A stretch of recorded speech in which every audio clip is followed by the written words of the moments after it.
fine morning, of course. It's Wednesday, it's the big interview.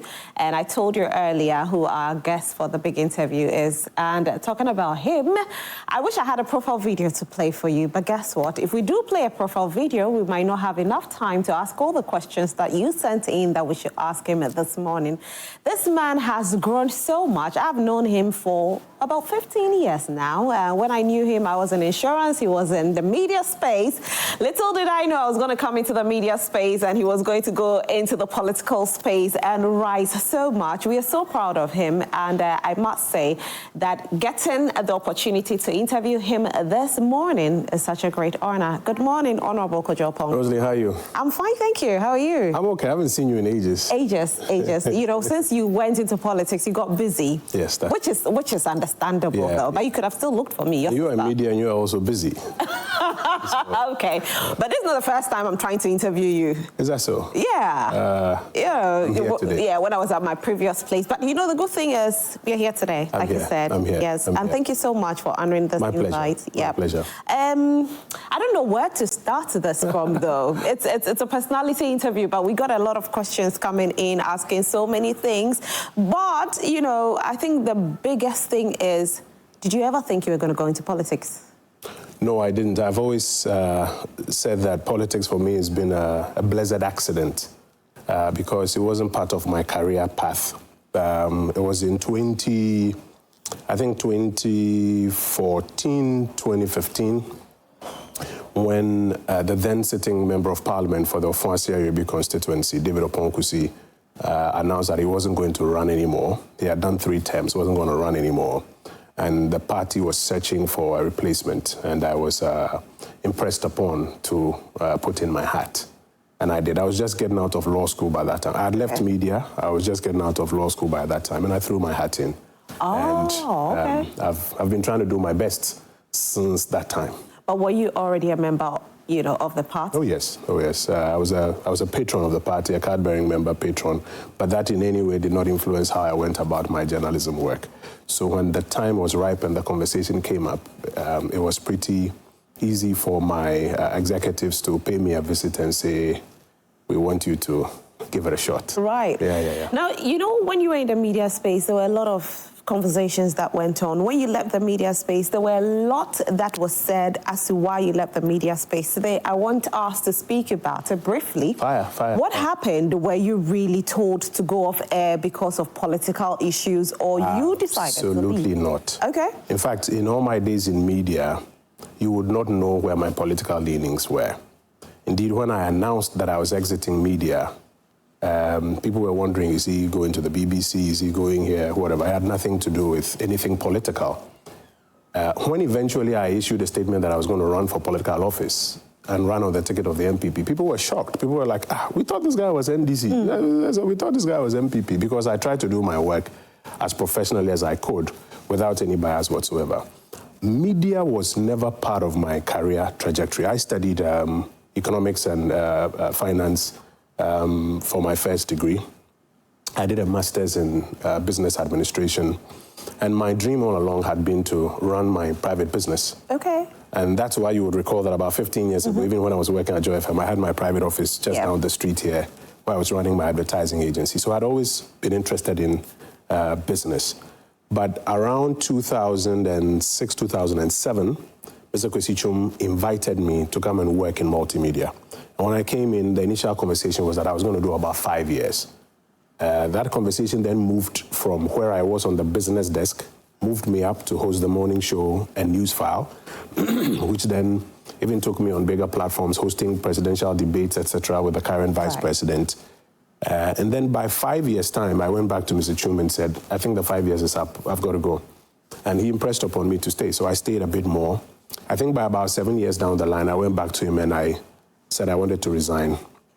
And he said, no, you are tired, you need a break. So take a little break. And why did you want to resign?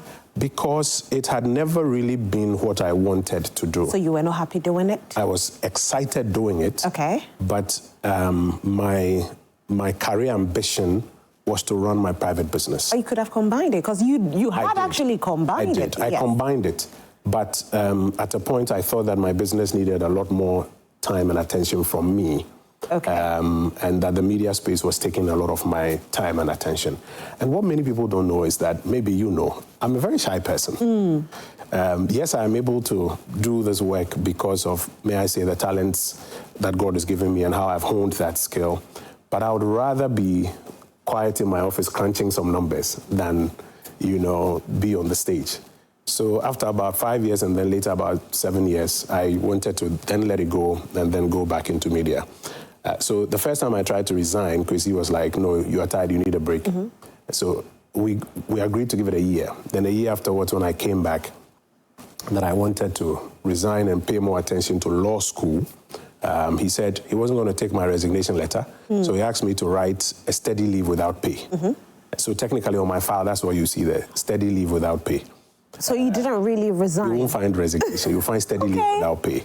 And then I left to go to law school, finished law school, started working at Kolendi, Atefa and Amponsa. Today, Justice Kolendi, who was my pupil master, is on the Supreme Court bench.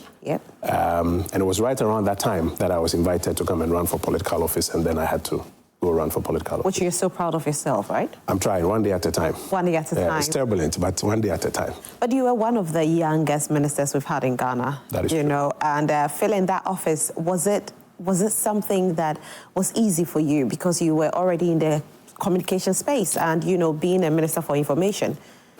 It wasn't easy. First, at the age of 35, if you are made a minister in a country where people generally believe that young people should be seen and not heard, and that ministerial portfolios, etc., are for older people, there's already some prejudice against you. I'm in a conservative party where there's a lot of meritocracy, and you have the, you know, in a way you're bad at being, in a way you wanted in the buyer kind of thing. So that also works against you. And then I was put in a particular place, which was leading government comms strategy. A lot of people confused that to think that I was a government spokesperson. Right. I wasn't. I was responsible for putting government strategy on comms together and assisting both the presidency and the ministries to communicate. And then you have your old colleagues in the media who are like, Charlie, but when they play football now, you know, you won't show bodies more, so, you know, they'll come at you with all sort of stuff. But they are all growth pains. You put it all together and you ask yourself, how best can I strategize to deliver without failing and without also being too obnoxious? You have to find your line of best fit. And I tried to do that. So far, I think I've been the longest serving information minister. Yes, you have. And I tried my best in my period to balance it out. Sometimes when you are on a job, people will say all sorts of things. When you leave and others take the job and people watch over a while, then they can make a determination whether you did it well or not. Ghanaians did come at you, you know, at a point in time. It was tough. For probably your family, but what about you as a person? Was it very difficult for you when, you know, anytime you come into the space, people start bashing you on social media, especially when this COVID brouhaha happened? Actually, COVID wasn't a time when people came at me. It was when we went for the IMF program, and because as a party we had mentioned earlier that we won't go to IMF, and later we had to eat humble pie and go. People, and I was a spokesperson of government. In fact, I remember when we went to cabinet meeting that Thursday, and the decision was made.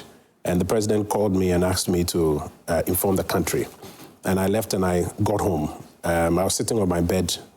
My wife was like, this was now somewhere around 1 a.m. and my wife was like, Nawunda. I'm like, Charlie, wahala deal. She says, what's the problem? And I explained. And then she said, hey, Omubeku.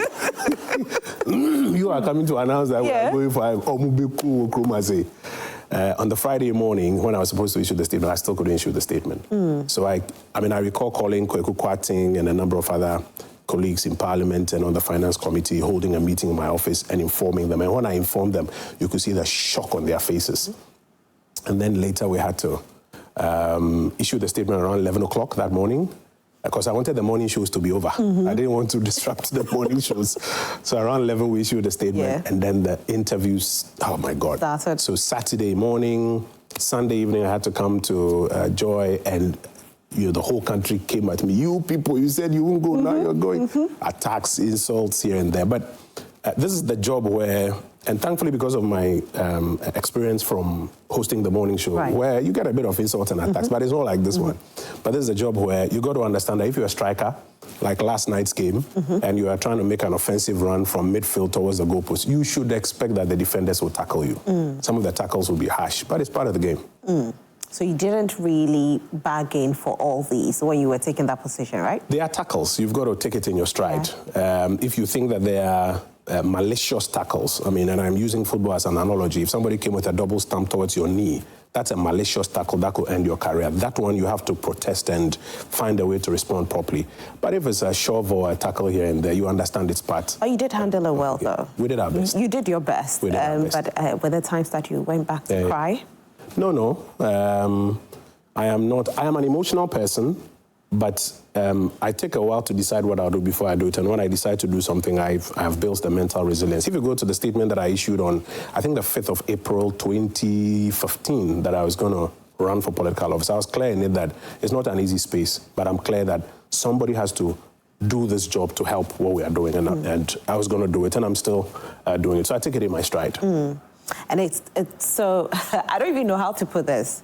For you being vocal back then, speaking against IMF and all of that, now you had to announce to Ghanaians. I mean, when you said when the president told you it was tough for you, what did you tell the president at that time? No, I was in the cabinet meeting. And so what did you say? I mean, when they told you at that time, we just want to imagine what you all said. The options were put on the table. The economists, the advisors, they all came in, they showed us various scenarios. And the thing was that we had developed a program here in Ghana to get out of the financial crisis that had come out from COVID. Let me go back. You recall that 2017, when we came to power, we scrapped about 17 taxes. And because we did that, the economy started growing. The economy grew from 3% to about 7% average for the first 3 years. We were doing well. And then 2020, COVID hit. The challenge we had was, or one of the challenges we had was that in COVID, we spent too much in our bid to protect the Ghanaian population.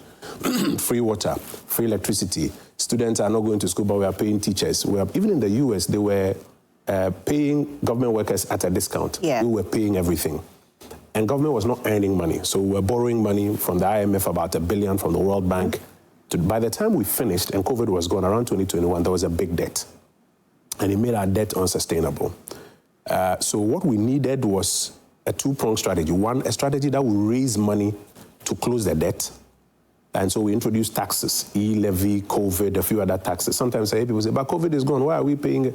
It's because you needed to raise money to close the gap that had come. You see today, the new government, after they did all the politics, COVID levy is still there, though they've taken away e-levy. And they claim that they will take it out.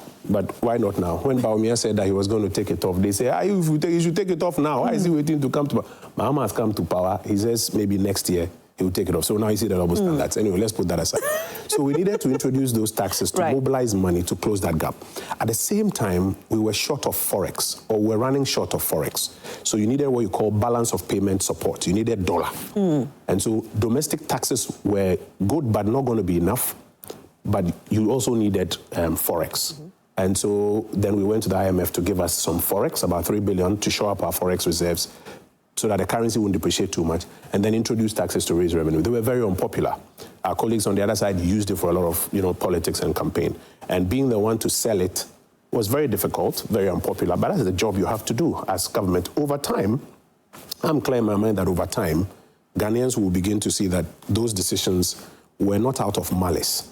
But those decisions were necessary to contain the situation. Today, as the government has taken away some of the taxes that they promised, they are beginning to have difficulties on how to pay for some of the things. This morning, I heard my friend Mutala Mohammed sitting at the United Nations and now confessing that Russia and Ukraine created a global cost of living crisis which affected us in Ghana. I was like, hey, when did you know this? So I think over time, people will see. But as best as we could, we tried to serve in a balance. We're not being disrespectful to the Ghanaian people, trying to share as much information as we could. And as information minister, part of the difficulty was that you don't generate the information. So if you don't have the information, you don't have it. If they give you a wrong brief, that is the brief that you will share. Right as you're here, if your producers tell you that there's been an accident at 37, announce it and let's go to 37. And you announce that we go to 37 and there's no accident. Somebody will sit home and say, Rosalie, she's a liar, she's a liar. But it is the nature of the job, it's the information you've been given that you are working with. But over time, things will settle, people will realize. Right, so at a point in time, will you say that your government regretted, doing all those things during the COVID time, where they had to pay teachers, where they had to pay electricity and water and all of that? Because in a way, when you had to raise these funds, it did affect you. Yes, so in the end, when you had to raise money to close the gap, it did affect us. But should we not have done it earlier because of the consequences? I think that as a government, when you are faced with challenges, you try to respond as best as you can with the information available to you. At the time COVID came, who in this studio here was not scared? We were watching videos of countries where people were dying. We were here in this country, former presidents were dying, senior national persons were dying. If you are president, or you're a member of the COVID task force, you ask yourself, do I just sit back and fold my arms that I don't want to cause a financial crisis, so I won't go head on? You would throw, it's like being a parent. You would throw the wallet at the solutions. Even Germany, that had said that they will never be fiscally indisciplined. During COVID, Angela Merkel announced that throw the fiscals away and let's protect lives and livelihoods. So as a government at that time, you needed to do the responsible thing. Of course, that responsible thing came at a cost. There are many mothers who are putting their kids through school. And when it gets to a difficult time, they say, I'm going to sell my cloth and my TV and my this. Why? Because I want to put my kid through school. Sometimes when you do it and that kid goes through school and he comes back home and he's not getting TV to watch, he may be upset at you and screaming at you, then a TV Is it that you're going to say that because of that, you would not have sold the TV to take him through school? I think that you would still believe that that was the right thing to have done. Tomorrow, when he's a big man, he can buy you a TV. Yeah, so the government needed to do what it did at the time. The government did not succeed in convincing the public that this was for our collective good. So in that instance, you were the Minister of Information. You should have done the convincing, and you didn't do it well. I wasn't the government spokesperson. I was responsible for putting government comms strategy together. And as I mentioned, the whole of government has to come together to deliver its information. We were not successful as a government in convincing the public that all of these things we did were in the interest of the public. There was a lot of propaganda that was done also against us. I mean, if I, again, go back to Mutale's video where he says that if they say that it's Russia and Ukraine, it's not true. They are robbing you. These things, when you say it, then people, kind of... So even if the government is selling its message, the people are not listening to that. At a point, you had media practitioners who you believed should be fair, telling the public the truth, who then took a position, I don't want to mention names, but will go on there and say all sorts of things that were not true, just to, populate a certain narrative in the public. And it all worked against us. No problem. It's all part of a democracy. Today, we are in opposition. Someone else is in government. I think he has an opportunity to deliver on his promises. He has an opportunity to live true to the things that he spoke about. So if in those days you said that international economic development cannot affect the local economy, why is the president saying today that Trump's tariffs can affect the Ghanaian economy? Tariff, Hey, I thought you said it's not true. Why is Mutala now saying that, Russia and Ukraine had an impact on the Ghanaian economy? Over time, the public will see that you were only doing propaganda for the purposes of winning power. But then again, when we look at the things that probably made people not too happy, one of the biggest things is the DDEP. Yes, that's true. Could they have been avoided? The DDEP was a necessary evil because at the time, our debt had gone a bit beyond the bar. What caused it? I told you, during COVID. So our debt escalation was caused by three major things. The last one being COVID that broke the camel's back. The very first thing that contributed to our debt was what we call the take-or-pay contracts signed for energy by the previous administration. You recall that we announced that we are paying about $1 billion a year for energy we are not using. And they told us that if you have excess energy, supply it to some country and collect money. What if that country doesn't want the energy? But they had saddled us with take-or-pay options. You had to pay about $1 billion for energy you were not using. And if you said you won't pay, the IPPs, you saw it from now and then, they will issue a statement that will shut down the plants. We had to be borrowing to pay for energy that we had not consumed because those take-or-pay capacity charges, you can't pass it on. PURC won't allow you to charge Rosalind for it because she has not consumed the power. Why are you adding it to a light bill? So the government has to go and borrow money to pay. That was one. Two was the banking sector or the financial sector resolution. Not our fault, challenges in the financial sector. As a president, you had two choices. Do I sit back and let all these banks collapse and all these jobs collapse? Or do I borrow money and inject to save these banks? So the government borrowed money to inject and consolidate these banks so that the jobs in these banks will be saved and people's deposits. Today, in the public eyes, it wasn't like that. Because, like I'm saying, a lot of propaganda was done against it, as best as you would explain. But there are a lot of people who lost their jobs out of this. So take 10,000 people working, and the banks have run aground. And as a result, many of the banks, you had friends in banks, they couldn't even pay salaries. People go for money, they couldn't even pay. And the government says we're going to inject or borrow money and inject to save these banks and save deposits. You remember nobody actually lost their deposits in the banks. So the government borrowed billions to save the deposits. And by the time they consolidated, out of the 10,000, let's say 2,000 people lost their jobs. I'm just using that as a number. That 2,000 is a lot of people. But would we have wanted to lose all the 10,000 jobs? So the government had to do something. I ended up saving 8,000, lost 2,000 jobs. Somebody will come and say 2,000 people lost their jobs and they collapsed their banks. Meanwhile, they had consolidated the banks and saved about 8,000 jobs. It's about, is a glass half full or half empty? No problem. So in the end, that had become another debt. And then you had COVID, where you had to borrow heavily to shore up the Ghanaian economy. All of these decisions were made in the interest of the Ghanaian people. Unfortunately, at the time, a lot of propaganda, people who were supposed to even be independent arbiters either decided to turn a blind eye or, change some of the things. It all came together, and like I said, our narrative was not accepted at the end of the day. But it's part of democracy, no problem. Today we are here. They are the ones who have an opportunity to deliver. And that's why, for example, in Parliament now, we've been drawing their attention first to some of the legitimate mistakes that we made. Anytime I'm on my feet, like Dr. Baumia said, we should be constructive. Where we went wrong, we say it openly. Where did you go wrong? There are some of the things we should have done earlier. Like what? For example, the gold purchase program, we should have done it way earlier. The gold for oil program, we should have done it way earlier. Some of those things, they are lessons that we have learned.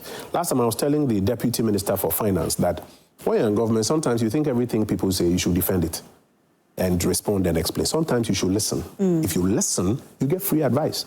Look at what is happening with this suspicious flights matter.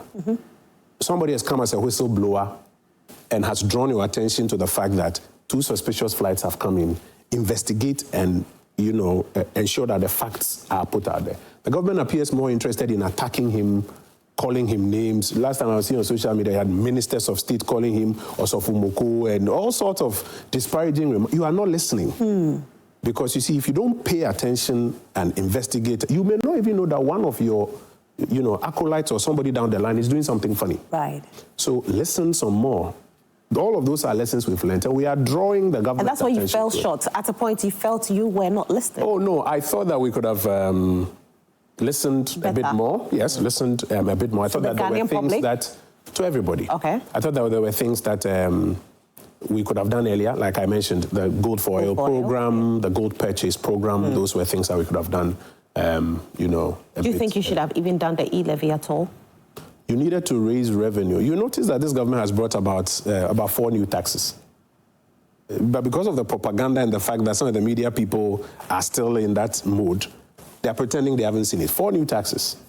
Some of the old taxes they said they were talking of, they were 0 rated. Nobody was, you were in insurance. Nobody was paying VAT on motor insurance. The government has announced that it has removed VAT on motor insurance. The fiscal impact of that is 0. Because nobody was paying it. Emission levy, then they'll put a name on it. A WUSI tax, nobody was paying it. You get my point? So every government has to raise revenues. And over time, the facts are becoming clear. But do you think that the fact that you were raising tax through this e-levy was one of the things that probably you shouldn't have done? No, the government believed at the time that it was one of the ways to go to raise money to close the gap. Okay. And when we brought it to Parliament, I'm sure you heard, if you want to see the true test, find out what the minority did, whether they voted against the e-levy or not. Not what they said, what they did, whether they voted against all of these revenue measures. Sometimes you see, you borrowed too much. They were there. They did not vote against any of those transactions. Kojo, did you see the losing of the NPP coming? You see, if you are a politician, you must be clear in your mind that when you're going for an election, you can win or lose. Any politician who says, I'm going into an election 100% convinced that I will win, is not being truthful. You could win or you could lose. So you go into an election with two minds, and you do your best to win. But did you see it coming? It was 50-50. It was 50-50? It was 50-50. But were you surprised with the percentage? No, but if it's 50-50, then you could win, you could lose. Yes. When President Kufuor ran the first time, he got 39%. Dr. Bawumia got 41%. So, yes, we were hoping to win. We were hoping to win a majority in Parliament. It didn't happen. And I keep saying, it's part of politics. All of that is water under the bridge. Now we are an opposition party. We intend to be a very responsible opposition party. For example, this week we've been doing a lot of work on the tariffs that have been imposed in the US, which we think the government is not responding to seriously enough. We will draw their attention. They are in government. They have to deliver. As to how the game goes, yesterday Arsenal won. Yeah, 3-0. Was it 3-0? Yeah. Against Real? Yeah, 3-0. Somebody will say that is shocking. It's part of football. Okay. But they're going to go for the other side of the game. And we'll see. Okay. Yeah. Now, talking about that, a few members of your party who are, not just mere members of the party, but these are force to reckon with in the party, are not too happy with what is happening in the party. And I know your General Secretary has said he's going to do everything possible to bring the party together. So in a way, the party is a bit disoriented.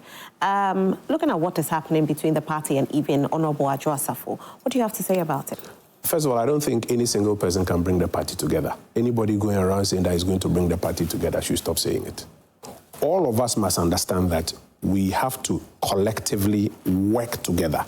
I think it was B.J. Darocha, one of the stalwarts in our party, who said that we don't have to be friends to work together. Too many times, people have reason to fight because they don't like one another. In politics, you don't have to like one another or be friends to work together. We must understand that the success of a political enterprise is our ability to come together and work together to pursue a common objective. That's number one. Number two, there must be discipline. The fact that I like you does not mean that if you are indisciplined in the party and you are not helping the effort to work together, we should gloss over it or brush over it. No, we have to ensure that there's discipline at any point in time. If you are my friend or my associate or my colleague, and in this enterprise you are doing something that is untoward, we should be able to crack the whip regardless of whose ox is God. The day we don't do that is the day favoritism and all this chaotic behavior takes place. So what I'm happy about is that there's a recognition that we have to come together, we have to heal wounds, we have to reform as a party. There are some things that we have to improve upon and change. Some of the systems we put in place today, we put them in place 25 years ago. Have they outlived their usefulness? Do we, build upon it? All of these things are the things we have to focus on doing so that our party will be better understood. Some people will say more attractive. I would say better understood. So that next time we are going to the polls, Ghanaians can understand that these guys were not as evil as these guys painted them out to be. In fact, the decisions that these guys made were actually in our interest. It was because at the time these guys were looking for power, they told us so many stories and we gave the power to them. But now over time, we've realized that these guys are not as bad. For example, a lot of the young people who were either looking for jobs or were being employed, we told them that this NDC government, if you vote for them, when they come, they will sack you. President Mahama said, if you,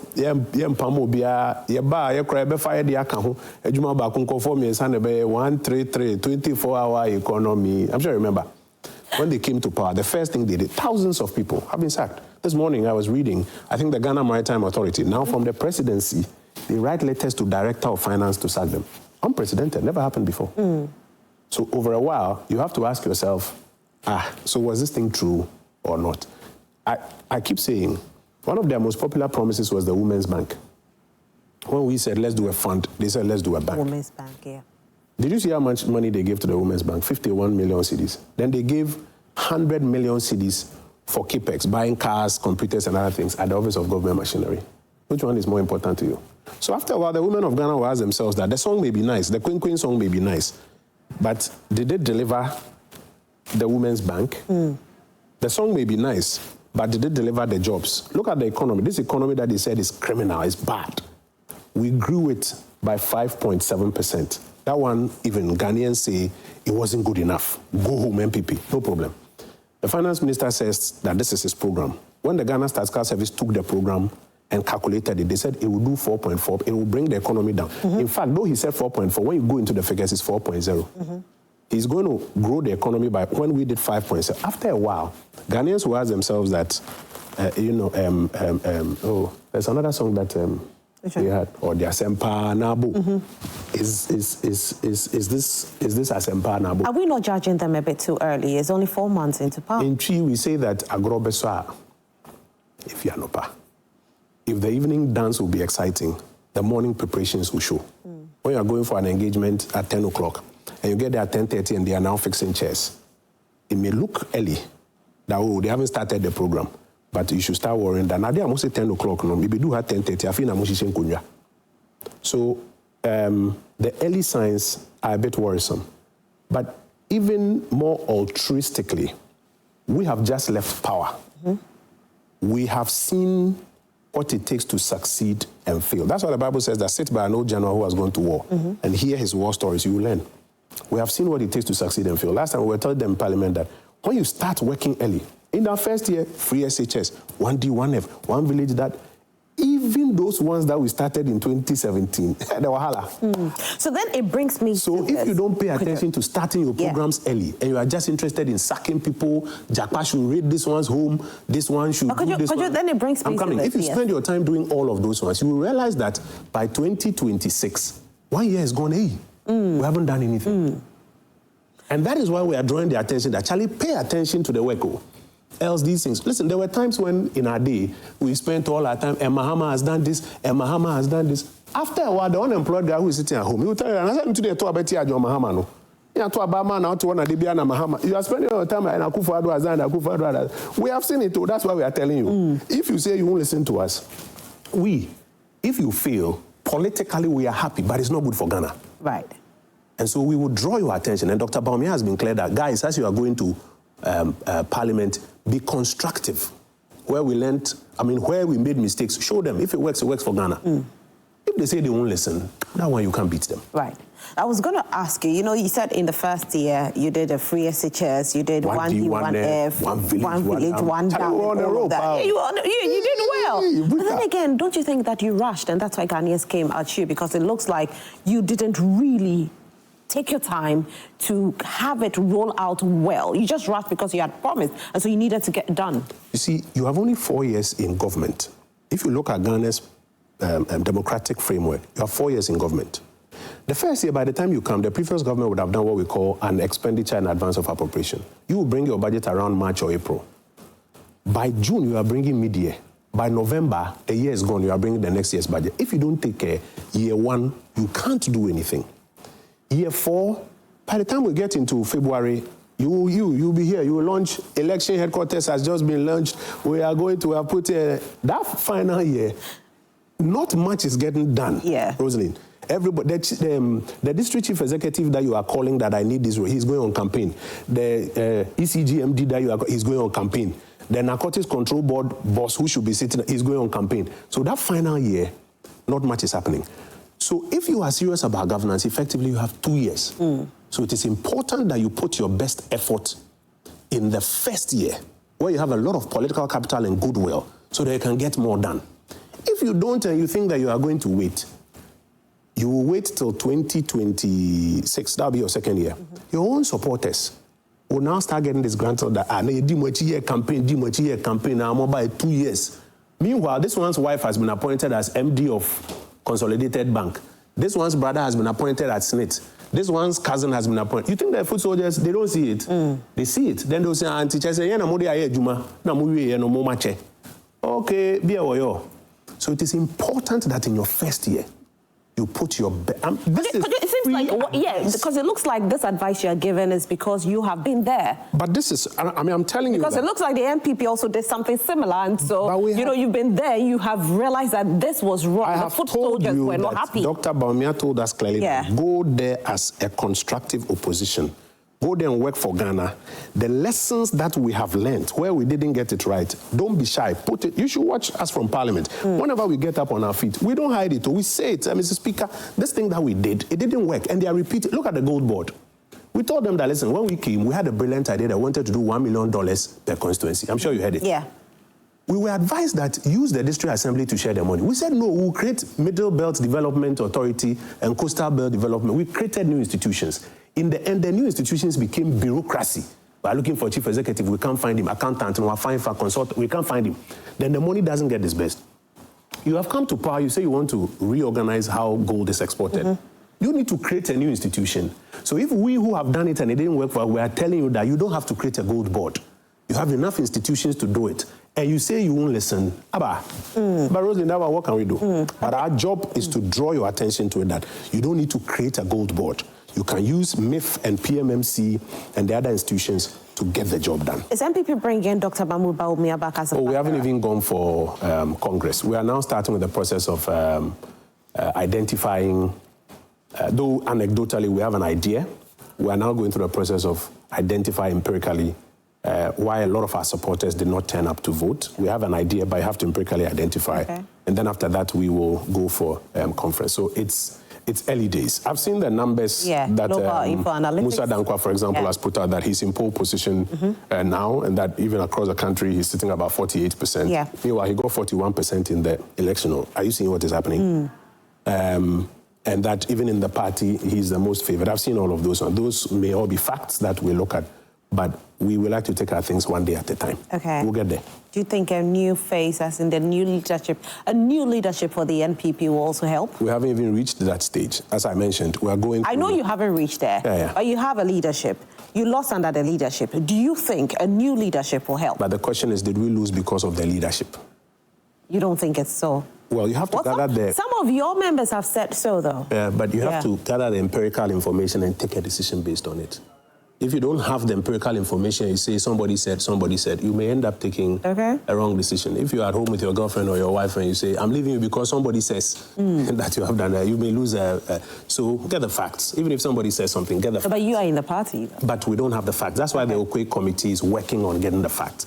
Then when we have the facts, we're able to take the necessary decisions. Okay, that's great. But you think you're coming back in 2028? We are hopeful. You know, in Ghana's political history, you can deceive yourself. In 2004, after President Kufuor had done just 4 years, Metro Mass, HIPIC, capitation grant, President Kufuor was in a row.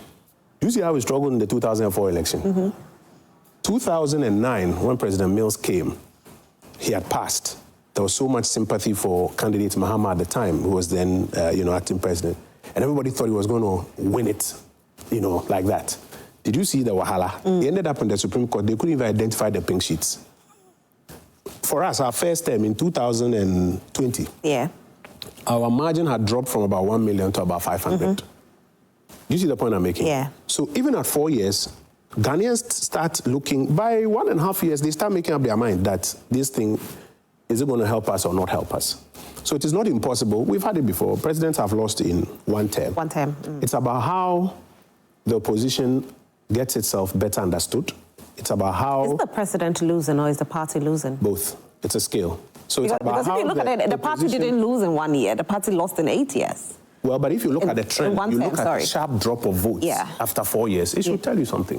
Yeah, I understand, but to be fair here, we don't vote for the president, we vote for the party, right? I don't think so. You don't think so? No, we vote for the president, and whoever is on the top of the ticket has a very huge influence on how the entire ticket Kojo, if you say this, then somebody watching but I'm just will landing on my first point. I get 4 years is not impossible. It's about how the opposition does its work and about how the government also does its work. But with what you just said, somebody watching at home will say that, okay, if we're voting for president, then you're saying that, Dr. Mahmoud Bawumia leading the party was also a contributing factor for your loss. No, I didn't say that. I said that the candidate has a heavy bear on how the ticket looks. Dr. Mahmoud Bawumia was running against President Mahama. Dr. Mahmoud Bawumia was more or less an incumbent. People were seeing him as an incumbent. And President Mahama was being seen as a former president who was offering an alternative. And Ghanaians made a decision based on that. For the next election, for example, John Dramani Mahama will not be on the ticket. Yeah. Assuming it is Dr. Mahmoud Bawumia, he is now a former vice president. So he's now in the place of, he's now a former vice president. Who are they bringing from the other side? And how do Ghanaians weigh these two? And who is the incumbent here? All of those factors will matter. Do you have presidential ambitions? No, I don't. Even politics, as I've told you, It's a blessed accident. Okay. That I have found myself in. Just like how media.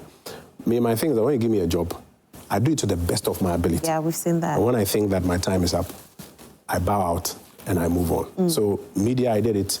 Politics, I'm doing it. When my time is up, I'll bow out and then I'll... You knew when your time was going to be up in the media space. So do you know when your time is going to be up in politics? Yes, you do? I know it. Really? Yeah. Oh, anyway, we're on TV, so I'm not going to ask you. I won't even tell you. I know, that's why I said we're on TV, because I don't expect you to tell me. Yes, I do. But I see. I do. You must know when to leave the stage. You leave when the applaud is loudest? You must know when to leave the stage. So, how is your... Well, they said there's a TV station that you own. How is it doing? No, I don't own a TV station. I own a radio station in Achimota. It's called Achimansa FM. All right. Yeah. So those were allegations that you owned a TV station? In politics, you will hear a lot of stories being thrown at you. I'm sure you've read quite a number of those stories. About myself, yes. Well, even about me. Yeah. But even about you, I'm sure you've read some. If you say you follow those ones, you won't sleep. Right. Okay, I didn't know this. So if you're ever invited by the NPP to be the, the running mate for the flag bearer, you would deny it? Don't lead me into temptation. I'm just asking. Don't lead me into temptation. I'm just asking. You were invited to do media. You came into the media space, invited into politics. No. I've been invited to do several other things that I have not done. You will consider and... Kojo is being very smart. Oh, no. I'm giving you... No, because it looks like almost everything that you've done so far that we've spoken about, media, chanced upon it, politics, same. Yeah, because that's me. When you give me something to do and I decide that I will do it, I do it to the best of my ability. Running mates. My point is, there are many other things that I have not told you that I was invited to do, but I declined. So you are leading me into speculation. Do you think Felix Ufukwachi is doing well? It's a very difficult job to be responsible for putting government communications together. And if they add to it the fact that you are the spokesperson, it's a very difficult job. He's doing a very, very, very difficult job. One of the most difficult jobs in government. He's a very good friend of mine. I wish him well. He's been put in a difficult place because my experience is that job, you need what I'll call a senior advisor to the president responsible for putting comms together. Let me explain. If you make the topmost person in comms a minister, when other ministers are creating comms problems, he can't call them to order. He can't even report it to the president for action to be taken. They will come at him. When I drew the president's attention to the fact that Professor Frimpong Boateng has gone to grant an interview that excavators that were seized for Galamsey are missing, and it is creating a PR nightmare for government.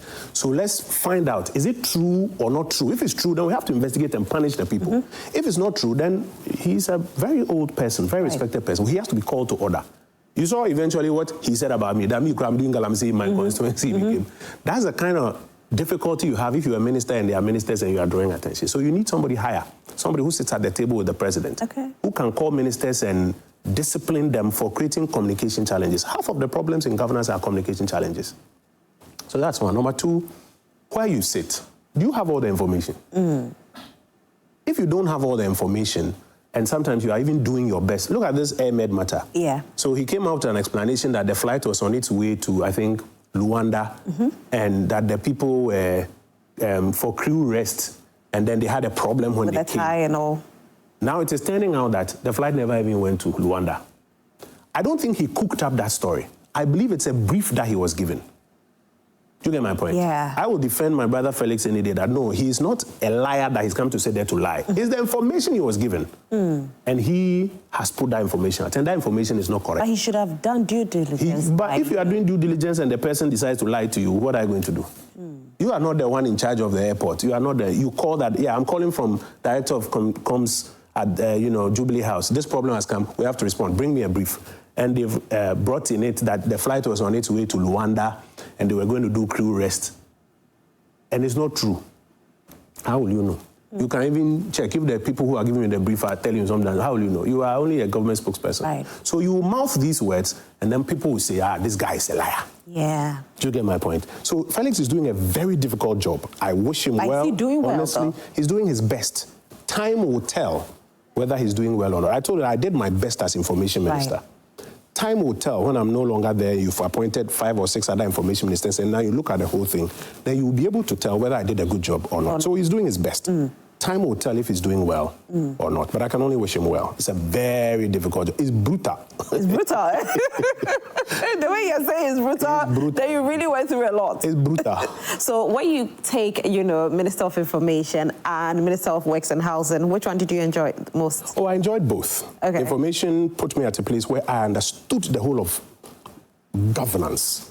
Because one moment you are sitting in a security meeting about Boko. Another moment you are in a briefing about terrorists who are suspected to have come from Ivory Coast and, there's an operation to try and find them and you are waiting for another moment. Some Canadian girls have been kidnapped in Kumasi and throughout the night you are getting briefs almost every 30 minutes. We have found a house, we are going to the house and now we are preparing, how do we communicate? How, if they kill one of the girls, how are you going to explain this? Another moment, the finance minister is calling you that, listen, the fiscal tables are in and the deficit is now going to 3% and we are doing very well. And then contractors are also calling that, no, they are doing well because they haven't paid us. How do you balance all? So information was exciting because I got to understand the whole of governance. Right. Works and housing was also very interesting because you could get your hands dirty. There were times, maybe you guys didn't see it, there were times when I'll go to construction sites for state housing projects and of course, I don't do it full time, but the workers are like, oh, honorable. I'll pick the chauffeur. I'll tell them that. Me too, I used to do pongpo in Landio, so I'll pick and I'll do a bit with them. You could get your hands dirty. So it had its own, levels. But Charlie, people are not too happy about Saglemi housing, though. Yes. People wish you had completed those houses. Yes. So what happened? So Saglemi was a scenario in which the government of Ghana took a loan of $200 million to be used to build 5,000 units. They paid the people took the money, and they delivered 1,506 uncompleted. Some were completed, some were not completed. That's the first thing people should be unhappy about. That's the first thing. Anybody who wants to talk about it, the first thing you should say is that the people who took the money or who paid the money and didn't deliver the 5,000, that's our first point of unhappiness. You realize that the people who were on trial, when this new government came to power, it has filed a nolle prosequi that nobody should be tried. People are not angry about that. People want to forget that one. That's number one. Number two, during the NPP's tenure, on my watch, we went through a whole very transparent process, selected a private developer with his own money to go and finish, and we handed over the site to the private developer. Before I left office, we signed the heads of terms and handed over the site. It was when the private developer was clearing the place and burning some of the bushes that some parts of the exterior caught fire, and there was even some fake news that the whole Saglemi is on fire because Oppong Nkrumah wants to hide some information or something. So we had put contractors on site. My understanding is that they are still there. The new government, I understand, halted so many things that they were going to look into all sorts of things. The earlier they finish that and let the contractors finish the project, the better. But anybody who wants to be unhappy should start from being unhappy about those who took the 200 million and didn't finish the project and have been left off the hook, and should start being unhappy about why the project, though contractors were made available, has not moved. I think that if we do all of this, we can move it and finish for people to benefit from. Fantastic. Yeah. All right, and so we have a video. I want you to take a look at the video. Okay. Yes. Which screen should I watch? That one. Okay. Okay, we are going to try and get the video for you. Very well. But then, what do you do to relax? Movies. Oh, really? Yeah. What's your favorite movie? The Godfather. Oh. Yeah. Okay. Yeah. Marlon Brando in the Godfather trilogies, part 1, part 2, part 3. I've watched it like 30 times. I could spend a whole, Sunday afternoon watching the whole Godfather trilogy. Okay, we're ready with the video. Okay, you can look at the screen though. All right, let's see. He was a mentor. I wake up every morning with my TV on the BBC. And sometimes there are times when you wake up and you really don't feel like coming to work. But you see him out there on the screen, and he's confident and he's still speaking.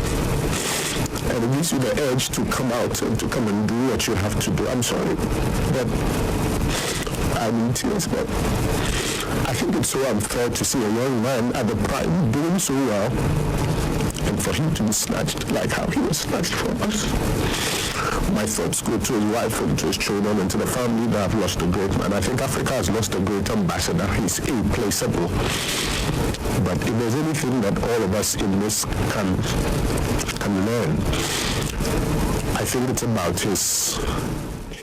I mean, talking about your mentor at that time and taking a look at this video, I know it brings back memories. A lot of memories. This is the morning after Komla Dumo died, and it was so painful. It still is. Anytime I see his family, it still is very painful. I knew his wife and his kids. He was a big mentor to me eventually when I took on the job. And when I took on the job, when I would go to London, himself and maybe Akwesi Sapon spent some time together, and he was at the prime. I mean, after the Olympic Games and everything, Komla was the trailblazer taking Africa to the world. And he was taken away from us. It still is, a very sore point, not just for me, but I know for many people. The BBC's done well in institutionalizing an award in his name, which will outlive his time. And like I keep saying, what we need to do, those of us who are left, those of you who are in the industry now, is to learn the lesson. One of the things that Komla taught me was excellence. Komla would always say to you that, you know, it's never enough to say that, oh, this is how we do it. Oh, but here, this is how we do it. No. You have to imagine that you are competing against the whole world, and let excellence be a hallmark. So today at my law firm, one of the values that we have is excellence. And he was a big inspiration to me, and I know to many other young people in media and in life generally. You keep saying that he was taken away by death? Or Yes. Did you feel at a point in time no, taken away by death. And I dare say by the rigors of the job. People don't know that these jobs that we do are very difficult. Look at the time that you have to get here in the morning and prepare and come. And people see you on TV and they're like, oh, she's enjoying. She's just looking nice and enjoying chopping big money. Yeah. They don't know what you have to go through. They also don't know how lonely and emotionally draining the job is. A lot of people have different expectations of you, but it's a very difficult job. And sometimes when you put yourself out there to be of service, I am of the view that you are giving yourself to the country or to the society to be of service. And if that service takes you away, it's hurtful. Yeah, very. Let's go on a brighter side. Let's see this video. To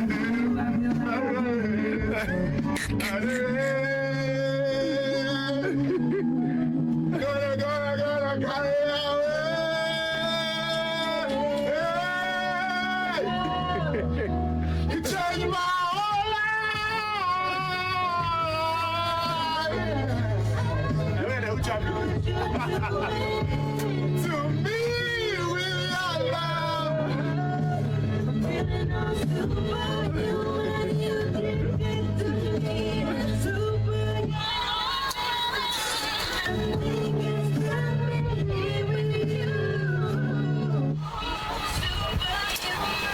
It's 20 minutes to 10 on the Super Morning Show. That's Superhuman with Chris Brown and Kerry Hilson in the background. It's just bringing us closer to 10 on the Super Morning Show. Oh my goodness, I just love what I saw. This is a video that Kofi Ansah did. Yeah. I think myself and Atoko Aminadazi just finished the newspaper review, and you know, we bond a lot. We had a lot of fun in the studios. This is the old Joy FM studio. Yeah. So that time I was talking to somebody who was we are Joy. I said, I keep quiet. You don't know the small studios that we started from. Yeah, this is the old studio. And we used to have a lot of fun. You know, this was that one of your favorite songs? It was one of the songs. Superhuman. Yeah. It was one of the songs that we played. You know, around, I think this was around 2009. There. Yeah. You know, we used to have a lot of fun.